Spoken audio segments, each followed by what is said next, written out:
Il y a un écrivain qui est Jacques Baguenard qui dit 3 conditions sont essentielles pour parler de la décentralisation. La première, il faut que les collectivités soient gérées par des organes propres qu'elles choisissent elles-mêmes par voie d'élection.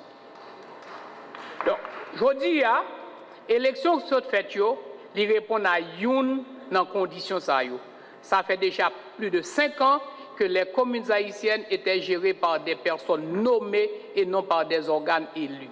C'est un véritable défi que nous sommes levés là. Mais le défi ne fait que commencer. Tant que le président Fenam n'a dit, ces élections ne sont pas encore complètes. Il reste les élections indirectes. Parce que les grandes décisions qui doivent être prises au niveau des communes doivent être validées par les assemblées municipales. Les élections des AZEC doivent permettre d'aboutir aux assemblées municipales.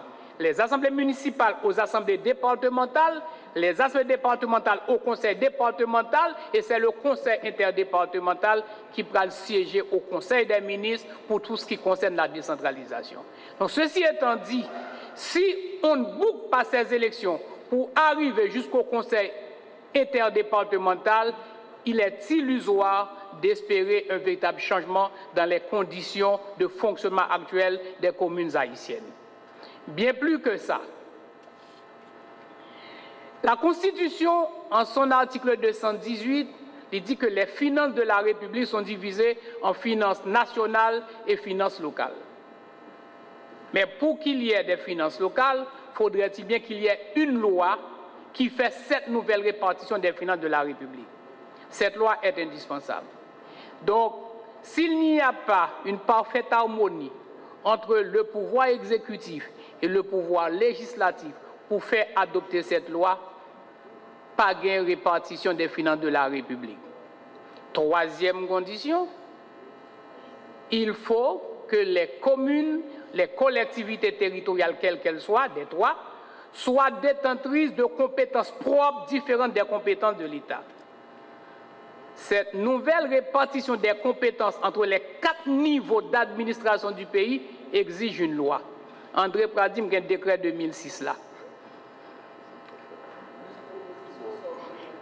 J'ai déposé au Parlement, en tant que sénateur, une proposition de loi sur la décentralisation. Cette proposition a été votée par le Sénat depuis 2014. Elle reste à être votée par la Chambre des députés. Mon 3e combat pour nous à le mener. Parce que sans cette nouvelle répartition des compétences, les communes vont continuer à exercer des compétences que l'État ne veut pas assumer. Donc, mesdames et messieurs, le temps nous fait la guerre, j'ai d'autres préoccupations, le président Jovenel doit intervenir. Je vais la même dire une seule bagaille. Hier soir, Gombay qui fait saisi. Je recevoir un message d'une organisation syndicale qui montrait que des ouvriers ont fait grève pour protester contre le paiement des impôts. Dans quel pays au monde on peut fonctionner sans le paiement des taxes et des impôts? Donc, je pense que Goumé, pour que tous les citoyens haïtiens, généralement quelconques, s'acquittent de leurs responsabilités, de leurs obligations fiscales envers l'État, c'est le premier pas vers l'autonomie des communes haïtiennes. À vous tous, je dis un grand merci. Qui va parler? Opportunité, yo en pile tout. Il suffit, président Privert a insisté sur eux, il suffit que nous soyons capables de joindre l'harmonisation nécessaire pour que les différents corps de pouvoir, pouvoir exécutif, pouvoir législatif, pouvoir judiciaire, soient capables de joindre espace pour travailler ensemble pour nous arriver à faire ça. Je dis, moi-même, je continue à insister. Et sur la question de l'eau, c'est peut-être bagaille qui peut intéresser, sur la question de l'eau, taxe l'an, c'est vrai de l'eau, c'est propriété de l'État, mais yo prennent dans une commune, dans une section communale, pour qui ça dîne pas collecter l'argent, moun yo paye pour de l'eau, pas rien créé pour commune nan yo. Pour qui ça, moi, je ne pas songer si je suis directeur général Jean-Marie Altema, directeur Conatel là, mais là encore, secteur télécommunication, c'est peut-être secteur porteur qui gagne un coup et qui a collecté en pile ressources dans toute section communale, dans toute commune, dans le domaine télécommunication. Il faut que nous joignions un type d'agencement qui permette aux communes de participer dans les ressources que les citoyens génèrent dans la question télécommunication. Moi, je dis, je continue à dire, il n'y aura pas de développement. Il n'y aura pas de développement tout court sans le développement des communes. Les sections communales et les communes, il y a à l'intérieur des 27 750 km² de ce pays. Et le pays a une grosse chance, les autres gens qui travaillent dans la loi sur décentralisation, un monde qui connaît fiscalité bien, qui fait 1 an de présidence provisoire, moi-même, ça m'a garanti, je dis, non, continuité de l'État, moi, pareil pour tout ça qui fait, qui était bon pour la collectivité pour me continuer.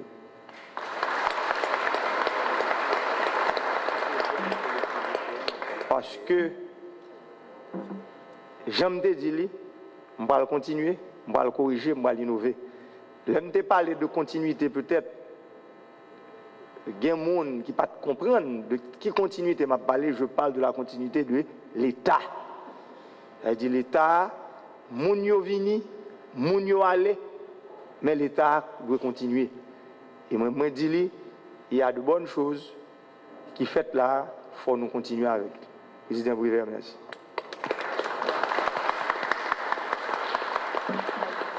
Et pour me finir, pour me dire nous, magistrat qui là, quand pile dans nous que me travaille avec lui, mais pas oublier nous c'est élu même avec moi. Bien dans nous que me beaucoup travailler avec lui. Mais connaît nous c'est élu même avec moi, nous avons une grosse responsabilité sur nous. Peuple a voté nous, il pas voté nous pour nous yon venir nous malot. Peuple a voté ni moi ni nous pour nous mettre tête nous ensemble pour nous travailler pour le développement pays en général. Développement pays doit passer par développement communal. Développement pays doit passer par développement section communale. Et moi-même, moi pareil, j'en ai fait par exemple dans la campagne. Moi, je dit, au moment qui a 6 petites, là, ils font manger. Il n'a pas décidé parce que manger à petit, il 2. Il faut quitter l'autre 4 sans manger. L'obliger, même si manger à petit, il baille tous les 6. Le budget national, nous, tout petit.